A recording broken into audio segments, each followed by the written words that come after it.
All right, Chef Kimber, I am back. I'm gonna show you guys how to roast and puree pumpkin puree so that you don't have to get it from the store in canned. This is just a pumpkin pie pumpkin. You could use any squash, acorn, just changing it up. Butternut squash would be really good. I'm gonna cut the top and the bottom off. So this is organic, local. I actually grew this on a farm, but you could get something like this at the farmer's market, your natural grocery store that's near you. I'm sure Whole Foods, Natural Grocers, Trader Joe's all have this here. So just cutting those off. I'm gonna give those to my chickens. And then from here, we're gonna cut down the middle. Nice.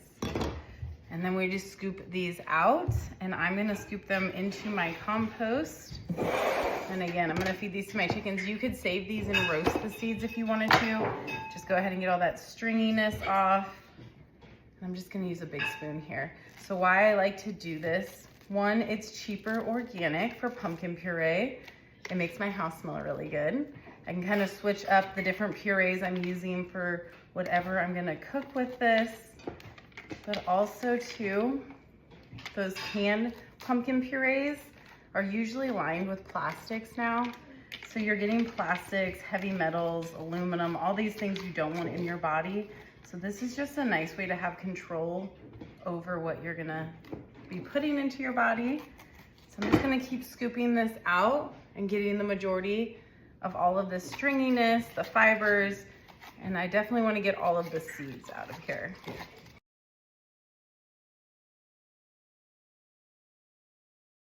So these are both scraped out, ready to go. I could put olive oil, avocado oil on here with sea salt, garlic, onion. I mean, you could do cinnamon, pumpkin spice, whatever you're using this for, if you want to kind of incorporate that roasted flavor into this. I'm going to leave these plain because I don't know what I'm using them for yet. And I'm just going to put them in my oven on the rack without a pan under them so they cook quicker. And I'm gonna do, I have it preheated for 400. I like to do this too when I'm making dinner at any temperature, 350, 450. And I just kind of throw these in and roast them while I'm doing other things. One, to save energy, my oven's already on, and two, just getting that extra prep in. So I'm gonna throw these in. I'm gonna do about 25 minutes. I'll let you know if it takes a little longer. It just depends on the thickness of your pumpkin and the skin thickness. So we'll throw these in, and then I'll get them out, we'll let them cool, and I'll show you how to puree these.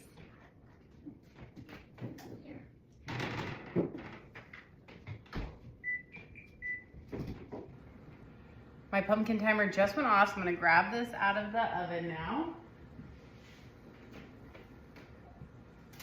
Look at that beautiful steam.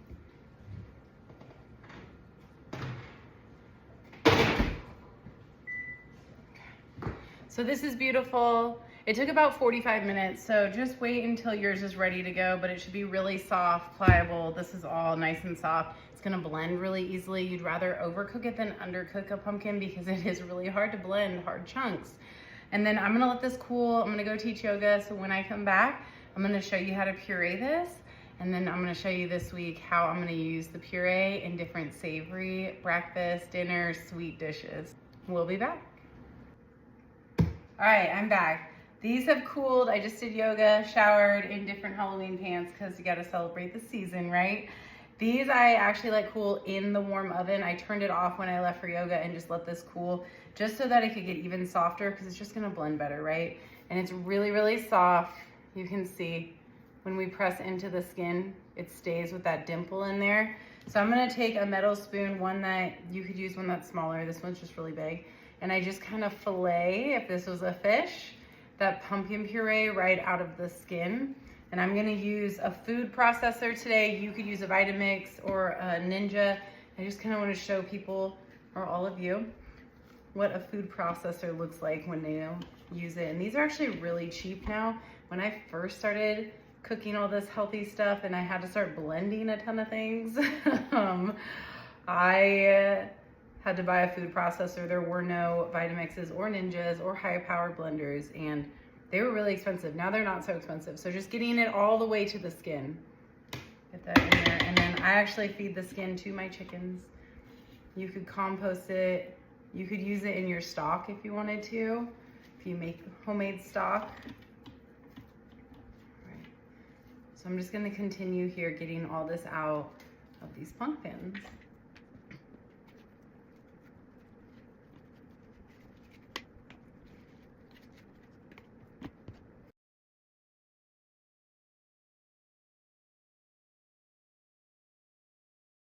The nice thing about a food processor is it's got a larger surface area on the bottom. So things like this that are really thick, like my berry tart from Happy Food Cookbook, the walnut crust is gonna come together a lot better with this, with that surface area. Again, because it is thicker, you could always add a little bit of water if you wanna thin it out, especially if you're using a blender, like a Vitamix or a Ninja. It is gonna take a lot longer. You're gonna have to wipe things down a lot more. Your motor might burn out on a Vitamix too, so just being careful. I'm just mixing this up and I'm gonna blend it again.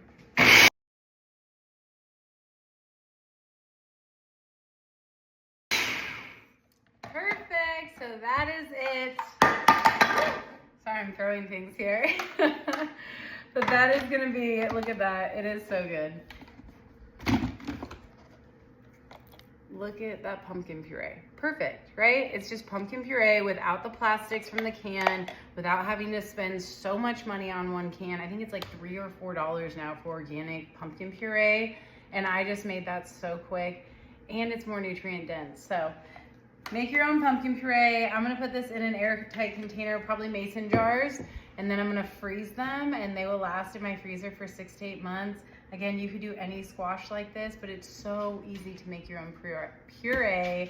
So do it yourself. Let me know what else you want to see this fall, and I can't wait to show you more.